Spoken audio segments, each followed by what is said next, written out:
दोस्तों पिछले 70 सालों से अमेरिका और भारत के बीच में बिल्कुल नहीं बनी। दोनों एक दूसरे की अवहेलना करते रहे।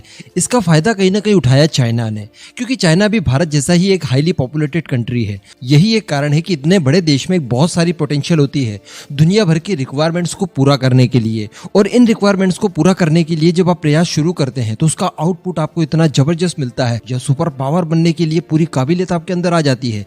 क्योंकि सुपर पावर बनने के लिए हथियारों के साथ साथ और भी कई सारी चीजों की जरूरत पड़ती है।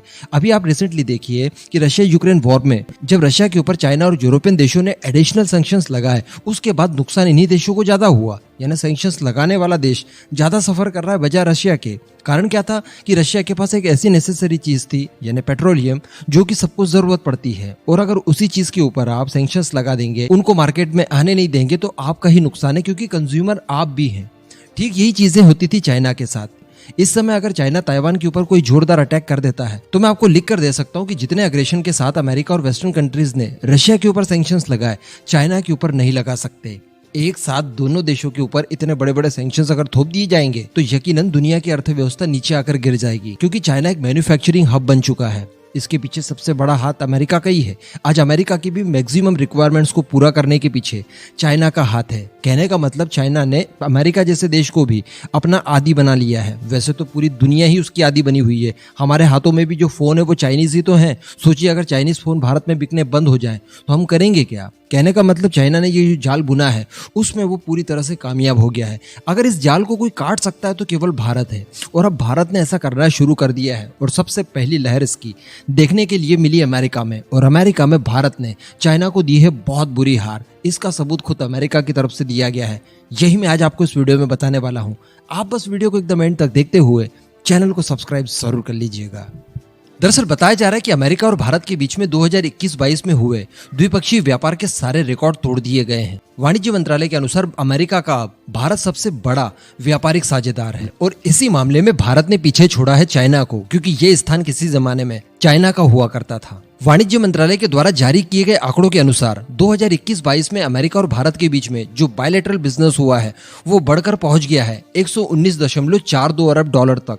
जबकि वहीं अगर हम लोग 2020-21 के आंकड़े देखें तो ये आंकड़ा था 80.51 अरब का।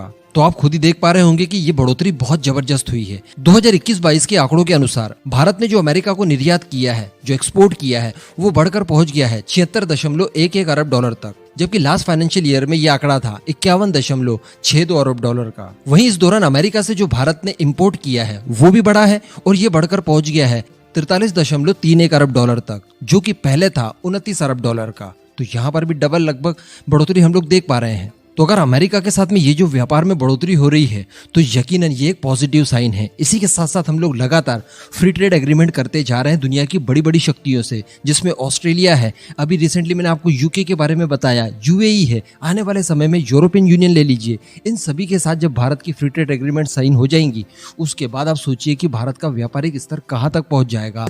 भारत उसी पोजीशन को अचीव कर लेगा आने वाले कुछ ही समय में जो कि चाइना ने किया था। और जिस दिन भारत मैन्युफैक्चरिंग हब बन गया, दुनिया की रिक्वायरमेंट पूरा करने के मामले में नंबर 1 की पोजीशन पे पहुंच गया, तो यकीन मानिए उस समय भारत को भी कोई टच करने से पहले 100 बार सोचेगा। कारण यही था क्योंकि जैसे ही आप उपयोगी होते हैं उसके बाद आपको डिस्ट्रॉय कर देने के बारे में कोई नहीं सोच सकता। आप एक हरा, बहुत बड़ा और फलदार वृक्ष बन रहे हैं। सूखे वृक्ष को अक्सर लोग गिरा देते हैं, लेकिन वहीं हरे भरे वृक्ष को कोई नहीं गिरा सकता, उसकी जरूरत पड़ती है। तो एग्जैक्टली यही सारा सिनेरियो भारत के साथ भी हो रहा है, और ये बहुत बड़ी बात है। आने वाले कुछ ही समय में हम लोग देखेंगे, डेफिनेटली वो समय भी आएगा कि जिस समय भारत अमेरिका के साथ भी एफटीए करेगा। इसमें भी कोई इफ एंड बट मुझे तो एटलीस्ट नहीं दिखाई दे रहा है। बाकी इस पूरे मुद्दे पर आपका जो भी मानना हो नीचे कमेंट करके जरूर बताइएगा।